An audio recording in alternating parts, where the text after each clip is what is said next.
ಗುರುದೇವೋ ಗುರು ಬ್ರಹ್ಮ ಗುರು ವಿಷ್ಣು ಮಹೇಶ್ವರ ಗುರು ಸಾಕ್ಷಾತ್ ಪರಬ್ರಹ್ಮ ತಸ್ಮೈ ಶ್ರೀ ಗುರುವೇ ನಮಃ. ಇವತ್ತಿನ ವಿಚಾರ ಏನಂದ್ರೆ ಮಹಾತ್ಮ ಗಾಂಧೀಜಿಯವರ ಬಗ್ಗೆ ಕೆಲವೊಂದು ಜನರು ಕೆಲವೊಂದು ಟೀಕೆಗಳನ್ನು ಮಾಡ್ತಾ ಬಂದಿದ್ದಾರೆ. ಗಾಂಧೀಜಿಯವರ ಬಗ್ಗೆ ಇಲ್ಲಸಲ್ಲದ ಆರೋಪಗಳನ್ನು ಅನಾವಶ್ಯಕವಾಗಿ ಸೋಷಿಯಲ್ ಮೀಡಿಯಾದಲ್ಲಿ ಹೇಳ್ತಾ ಅವರ ತೇಜೋವಧೆಯನ್ನು ಮಾಡುವಂಥ ಕೆಲಸವನ್ನು ಮಾಡುವಂಥ ಜನರಿಗೆ ನನ್ನ ವಿಚಾರಗಳನ್ನು ಅವರಿಗೆ ಹೇಳಬೇಕಾಗಿರುವಂಥ ಸಂದರ್ಭ ಬಂದಿದೆ. ಅದಕ್ಕೋಸ್ಕರವಾಗಿ ಅವರಿಗೆ ಕೆಲವೊಂದು ಮಹಾತ್ಮ ಗಾಂಧೀಜಿಯವರ ವಿಷಯವಾಗಿ ಹೇಳುವುದೇನೆಂದ್ರೆ, ಫಸ್ಟ್ ಮಹಾತ್ಮ ಗಾಂಧೀಜಿಯವರ ಪರಿಚಯವನ್ನು ಮಾಡಿಕೊಡಬೇಕಾಗ್ತತಿ. ಆ ರೀತಿ ಇರುವಂಥ ಜನರಿಗೆ ಅವರ ಪರಿಚಯವನ್ನು ಮಾಡಿದ ಮೇಲೆ ಅವರು ಯಾವ ತಪ್ಪುತಡೆಗಳನ್ನು ಮಾಡಿದರು, ಅವರನ್ನು ಯಾಕೆ ಈ ರೀತಿಯಾದಂಥ ಟೀಕೆಗಳನ್ನು ಮಾಡ್ತಾ ಇದ್ದೀರಿ, ಆ ಟೀಕೆಯನ್ನು ಮಾಡುವುದರ ಹಿಂದಿನ ರಹಸ್ಯ ಏನು ಎಂಬುದನ್ನು ನಮಗೆ ತಿಳಿಸ್ಬೇಕಂತೇಳಿ ನಾ ಇಲ್ಲಿ ಮನವಿಯನ್ನು ಮಾಡಿಕೊಳ್ತಾ ಇದ್ದೀನಿ. ಮಹಾತ್ಮ ಗಾಂಧೀಜಿಯವರನ್ನು ನಮ್ಮ ಭಾರತ ತುಂಬೆಲ್ಲ ಬಾಪೂಜಿ ಅಂತೇಳಿ ಕರೆದ್ರು, ನಮ್ಮ ರಾಷ್ಟ್ರಪಿತ ಅಂತೇಳಿ ಕರೆದ್ರು. ಆ ಮಹಾತ್ಮ ಗಾಂಧೀಜಿಯವರ ಪೂರ್ಣ ಹೆಸರು ಮೋಹನ್ ದಾಸ್ ಕರಮ್ಚಂದ್ ಗಾಂಧಿ. ಅವರು ಹುಟ್ಟಿದ್ದು ಅಕ್ಟೋಬರ್ 2ನೇ ತಾರೀಕು 1869ನೇ ಇಸ್ವಿಯೊಳಗೆ ಹುಟ್ಟಾರು. ಅವರು ಹುಟ್ಟಿದಂಥ ಸ್ಥಳ ಗುಜರಾತ್ ರಾಜ್ಯದ ಪೋರ್ಬಂದರ್ ಅನ್ನುವಂಥ ಸ್ಥಳದಲ್ಲಿ ಮಹಾತ್ಮ ಗಾಂಧೀಜಿಯವರ ಜನನ ಆಗ್ತತಿ. ಅವರ ತಂದೆಯ ಹೆಸರು ಕರಮ್ಚಂದ್ ಗಾಂಧಿ. ಆಮೇಲೆ ಅವರ ತಾಯಿಯ ಹೆಸರು ಪುತ್ಲಿಬಾಯಿ ಅಂತೇಳಿ ಇರ್ತೈತಿ. ಮಹಾತ್ಮ ಗಾಂಧೀಜಿಯವರು ಹೆಂಡತಿಯ ಹೆಸರು ಕಸ್ತೂರಿಬಾಯಿ. ಮಹಾತ್ಮ ಗಾಂಧೀಜಿಯವರಿಗೆ 4 ಜನ ಮಕ್ಕಳಿರ್ತಾರೆ. ಹರಿಲಾಲ್ ಗಾಂಧಿ, ಮಣಿಲಾಲ್ ಗಾಂಧಿ, ರಾಮದಾಸ್ ಗಾಂಧಿ ಮತ್ತು ದೇವದಾಸ್ ಗಾಂಧಿ ಅನ್ನುವಂಥ 4 ಜನ ಮಕ್ಕಳು ಮಹಾತ್ಮ ಗಾಂಧೀಜಿಯವರಿಗೆ ಇರ್ತಾರೆ. ಇವರು ವೃತ್ತಿಯಲ್ಲಿ ವಕೀಲರಿರ್ತಾರೆ, ರಾಜಕಾರಣಿ, ಕಾರ್ಯಕರ್ತ, ಬರಹಗಾರ, ಆಧ್ಯಾತ್ಮಿಕ ಚಿಂತಕ ಅಂದ್ರೂ ಅಡ್ಡಿ ಇಲ್ಲ. ಆಧ್ಯಾತ್ಮಿಕತೆಯ ವಿಚಾರಧಾರೆನೇ ಅವರಲ್ಲಿರ್ತೈತಿ. ಅವರು ದಕ್ಷಿಣ ಆಫ್ರಿಕಾದೊಳಗೆ 20 ವರ್ಷಗಳ ಕಾಲ ಮಹಾತ್ಮ ಗಾಂಧೀಜಿಯವರು ಅನ್ಯಾಯಗಳ ವಿರುದ್ಧ, ಆ ಜನಾಂಗೀಯ ತಾರತಮ್ಯದ ವಿಚಾರವಾಗಿ ಅಲ್ಲಿ ಪ್ರತಿಭಟನೆಗಳನ್ನು ಮಾಡ್ತಾರೆ. ಈ ರೀತಿಯಾಗಿ ಅವರ ಜೀವನ ಶೈಲಿ ಅಗದಿ ಸರಳ ಇರ್ತೈತಿ. ಇವರನ್ನು ಭಾರತದಾಗ ಅಷ್ಟೇ ಅಲ್ಲದ ಹೊರಗಿನ ಪ್ರಪಂಚದಲ್ಲಿ ಇವರಿಗೆ ಅಭಿಮಾನಿಗಳು ಎಣಿಸಲಾರದಷ್ಟು ಅಭಿಮಾನಿಗಳಿರ್ತಾರೆ. ಈ ರೀತಿ ಇರುವಾಗ ನಮ್ಮ ಭಾರತದ ದೇಶದೊಳಗಿರುವಂಥ ನಾವು ಅವರ ನಿಜವಾದ ವಿಚಾರಧಾರೆಗಳನ್ನು ತಿಳಿದುಕೊಂಡು ಅವರನ್ನು ಗೌರವಿಸುವ ವಿಚಾರವನ್ನು ಬಿಟ್ಟು ಅವರನ್ನು ತೇಜೋವಧೆ ಮಾಡುವಂಥ ವಿಚಾರದೊಳಗನ ನಾವು ಕೈ ಹಾಕ್ತಾ ಇದ್ದೀವಿ. ಅಂದ್ರೆ ಇದೊಂದು ಹೊಟ್ಟೆ ಕಿಚ್ಚು. ಮಹಾತ್ಮ ಗಾಂಧೀಜಿಯವರಿಗೆ 4 ಜನ ಮಕ್ಕಳಿದ್ರೂ ಸಹಿತ ಆ ಮಕ್ಕಳ ಹೆಸರು ಯಾರಿಗ್ಯಾರ ಗೊತ್ತೈತನ? ಇಲ್ಲ. ಅವರು ನೀವು ಹೇಳುವಂಥ ವ್ಯಕ್ತಿಗಳೇ ಆಗಿದ್ರೆ ಅಂದ್ರೆ ಟೀಕೆಯನ್ನು ಮಾಡುವಂಥ ಬುದ್ಧಿಜೀವಿಗಳಿಗೆ ಹೇಳ್ತಾ ಇರೋದು.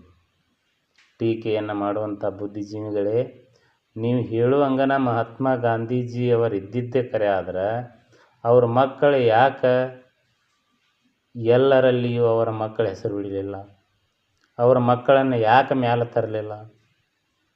ಅವರು ಇಡೀ ಭಾರತ ದೇಶದೊಳಗಿರುವವರೆಲ್ಲರೂ ನನ್ನವರ, ಅವರೆಲ್ಲ ನನ್ನ ಅಣ್ಣ ತಮ್ಮಂದಿರು, ಅಕ್ಕ ತಂಗಿಯರು, ಸಹೋದರಿಯರು, ತಂದೆ ತಾಯಿಗಳಂತೇಳಿ ತಿಳಿದು ಜನರ ಇರುವಂಥ ಕಷ್ಟಗಳನ್ನು ದೂರ ಮಾಡಬೇಕು ಅನ್ನುವಂಥದ್ದು ಒಂದೇ ಗುರಿ ಅವರಲ್ಲಿತ್ತು. ಯಾವುದೇ ರೀತಿಯಾದಂಥ ಸ್ವಾರ್ಥ ಭಾವ ಇದ್ದಿರಲಿಲ್ಲ. ಈಗ ನೀವು ಏನು ಟೀಕೆಗಳನ್ನು ಮಾಡ್ತಾ ಇದ್ದೀರಲ್ಲ, ನೀವು ನನ್ನ ಮಕ್ಕಳು, ನನ್ನ ಹೆಂಡರು, ನನ್ನ ಸಂಬಂಧಿಕರು, ನನ್ನ ಜಾತಿ, ನನ್ನ ಧರ್ಮ ಅನ್ನುವಂಥರದೊಳಗೆ ಮಾತ್ರ ನೀವು ತಲೆಯನ್ನು ಕೆಡಿಸ್ಕೋತೀರಿ. ಇವರಷ್ಟ ಸುಖವಾಗಿರಲಿ, ಇವರಷ್ಟ ಸಂತೋಷದಿಂದಿರಲಿ, ಏನೆಲ್ಲ ಆದರೂ ಇದಕ್ಕಾಗಲಿ ಅನ್ನುವಂಥ ಸ್ವಾರ್ಥವಾದ ಭಾವ ನಿಮ್ಮಲ್ಲೈತಿ. ಆ ಮಹಾತ್ಮ ಗಾಂಧೀಜಿಯವರಲ್ಲಿ ಎಲ್ಲರೂ ನನ್ನವರೇ ಅನ್ನುವಂಥ ಭಾವ ಇತ್ತು. ಯಾವುದೇ ರೀತಿಯಾದಂಥ ಜಾತಿ ಭೇದ ಭಾವ ಅವರಲ್ಲಿ ಇದ್ದಿರಲಿಲ್ಲ. ಈ ಜಗತ್ತಿನಲ್ಲಿರುವಂಥವರೆಲ್ಲರೂ ಒಂದೇ, ಎಲ್ಲರ ಜೀವನ ಸರಳವಾಗಿ ನಡೀಲಿ, ಎಲ್ಲರೂ ಉದ್ಧಾರ ಆಗಲಿ, ಯಾರಿಗೂ ಕಷ್ಟ ನಷ್ಟಗಳಾಗದಂತೆ ಅವರು ಸರಿಯಾದ ದಾರಿಯಲ್ಲಿ ನಡೆಯಲಿ ಅನ್ನುವಂಥ ಭಾವನೆ ಅವರಲ್ಲಿತ್ತು. ಹೀಗಿರುವಾಗ ಅವರಿಗೆಲ್ಲ ನೀವು ಅನೈತಿಕವಾದಂಥ ವಿಚಾರಗಳನ್ನು ಅವರ ಮೇಲೆ ಹೊರಿಸುತ್ತಾ ಅವರ ಇಲ್ಲ ಸಲ್ಲದ ಆರೋಪಗಳನ್ನು ಅವರಿಗೆ ಮಾಡುತ್ತಾ ಬಂದಿರಂದ್ಮೇಲೆ ನೀವೆಷ್ಟು ಬುದ್ಧಿವಂತರಿರಬಹುದು? ಇಷ್ಟೆಲ್ಲ ಹೇಳುವಂಥವ್ರು ಯಾರಾದರೂ ಗಾಂಧೀಜಿಯಂತೆ ನಿಮ್ಮ ಜೀವನವನ್ನು ಅಳವಡಿಸಿಕೊಂಡಿರನ? ನಿಮ್ಮ ಮಕ್ಕಳು ಮರಿ ಹೆಂಡ್ರು ಮಕ್ಕಳನ್ನು ಬಿಟ್ಟ ಜನರ ಹಿತಕ್ಕಾಗಿ ಏನರ ದುಡಿದಿರನ? ಇಲ್ಲ, ಬರೇ ಭ್ರಷ್ಟಾಚಾರಕ್ಕಾಗಿ ನಾನು ಜನರ ಸೇವೆಯನ್ನು ಮಾಡ್ತೀನಿ, ಜನರ ಕಣ್ಣನ್ನು ಒರೆಸ್ತೀನಿ ಅಂತೀರಿ. ಆದ್ರೆ ನಿಮ್ಮ ಮಕ್ಕಳಿಗೆ ಆಗಲಿ, ನಿಮ್ಮ ಅಣ್ಣ ತಮ್ಮಂದಿಕರಿಗೆ ಆಗಲಿ, ನಿಮ್ಮ ಸಂಬಂಧಿಕರಿಗೆ ಆಗಲಿ ಯಾರು ತೊಂದರೆಗಳನ್ನು ಕೊಟ್ಟರೆ ಅವ್ರನ್ನ ಮೋಸದಿಂದ ಯಾವ ರೀತಿ ಅವರಿಗೆ ಹಾನಿಯನ್ನು ಮಾಡ್ಬೇಕು ಅನ್ನುವಂಥ ಸಂಚಿನೊಳಗಿರ್ತೀವಿ.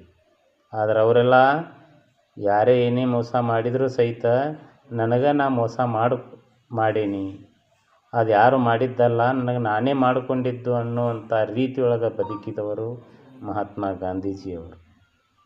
ಅಂಥ ಮಹಾನ್ ವ್ಯಕ್ತಿಗಳನ್ನು ನೀವು ಈ ರೀತಿ ಟೀಕೆಗಳನ್ನು ಮಾಡುತ್ತಾ ನಿಮ್ಮ ರಾಜಕೀಯ ಲಾಭವನ್ನು ಬೇಯಿಸ್ಕೊಳ್ತೀರಿ ಅಂದ್ರೆ ನೀವು ಎಷ್ಟು ದೊಡ್ಡವರಿರಬಹುದು ಅನ್ನುವುದನ್ನು ವಿಚಾರ ಮಾಡಿದ್ರೆ ನಮ್ಮ ಮನಸ್ಸಿಗೆ ನೋವು ಆಗ್ತೈತಿ ಬಂಧುಗಳೇ. ಅದಕ್ಕೋಸ್ಕರವಾಗಿ ನಾವು ಯಾರಿಗೂ ಉಪಕಾರ ಮಾಡದೇ ಇದ್ದರೂ ಅಷ್ಟೇ ಐತಿ, ಎಲ್ಲರಿಗೂ ಒಳ್ಳೆಯದನ್ನು ಮಾಡುವಂಥ ವ್ಯಕ್ತಿಗಳಿಗೆ ನಾವು ಒಳ್ಳೆಯದಾಗಲಿ ಅನ್ನುವಂಥ ವಿಚಾರವನ್ನು ಮಾಡಿದ್ದೇ ಆದ್ರೆ ನಮ್ಮ ಜೀವನ ಪಾವನ ಆಗ್ತೈತಿ. ಅದಕ್ಕೆ ನಾ ಇಲ್ಲಿ ಏನು ಹೇಳ್ತೀನಪ್ಪ ಅಂತಂದ್ರೆ, ನೀವು ಮಾಡಿದ ಪಾಪ ನಿಮ್ಮನ್ನು ಕಾಪಾಡ್ತೈತಿ. ನೀವು ಏನೆಲ್ಲ ಹರಸಾಹಸ ಮಾಡಿದರೂ ಆ ಒಳ್ಳೆ ಇದ್ದಂಥ ವ್ಯಕ್ತಿ ಒಳ್ಳೆಯವನೇ ಆಗಿರ್ತಾನೆ. ಈಗ ಒಂದು ಹೊಲದಲ್ಲಿ ಒಂದು ಸುಗಂಧದ ಹೂವು ಇರ್ತೈತಿ. ಆ ಸುಗಂಧದ ಹೂವಿನ ವಾಸನೆಯನ್ನು ಕೆಡಿಸಬೇಕಂತೇಳಿ ಅಲ್ಲಿ ಸಗಣಿ, ಗ್ವಾಂತ ಇಂಥ ಹೊಲಸ ಪದಾರ್ಥಗಳನ್ನು ಒಗೆದರೂ ಸಹಿತ ಅದರ ಸುವಾಸನೆಗೆ ಯಾವುದೇ ರೀತಿಯಾದಂಥ ತೊಂದರೆ ಆಗೋದಿಲ್ಲ. ಅದರ ಪರಿಮಳ, ಅದರ ಸುಗಂಧ ಅದೆಲ್ಲ ಕಡೆ ಪಸರಿಸತೈತಿ. ಆ ರೀತಿ ನೀವು ಎಷ್ಟೆಷ್ಟು ಒಳ್ಳೆಯ ವ್ಯಕ್ತಿಗಳ ತೇಜೋವಧೆಯನ್ನು ಮಾಡ್ತಿರಲ್ಲ, ಅಷ್ಟಷ್ಟು ಅವರ ಪ್ರಭಾವ ಎಲ್ಲ ಕಡೆಯಲ್ಲಿ ಬೀರ್ತೈತಿ. ಅವರು ಎಲ್ಲ ಕಡೆಯಲ್ಲಿ ಅವರ ಹೆಸರು ಬಂದೇ ಬರ್ತೈತಿ. ನೀವು ಏನು ಮಾಡಿದರೂ ಸಹಿತ ಆ ಒಳ್ಳೆಯವರಿಗೆ ಇದ್ದಂಥ ಸ್ಥಾನಮಾನ ಎಂದಿಗೂ ಕುಂದಂಗಿಲ್ಲ. ನಿಮ್ಮಂಥ ದುಷ್ಟ ಜನಗಳ ಸ್ಥಾನಮಾನ ಕುಂದತೈತಿ. ನಿಮ್ಮಂಥವರು ಎಂದಿಲ್ಲೊಂದಿನ ಸರ್ವನಾಶ ಆಗೇ ಆಗುವುದು.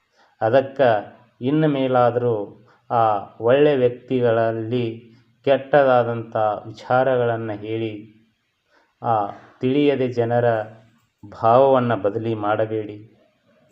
ಆ ಸಮಾಜವನ್ನು ಸುಧಾರಣೆ ಮಾಡುವಂಥ ಕೆಲಸವನ್ನು ಮಾಡಿ. ಹಿಂದಿನ ಪೀಳಿಗೆಗೆ ಯಾವುದೇ ವಿಚಾರಗಳು ಗೊತ್ತಿರೋದಿಲ್ಲ.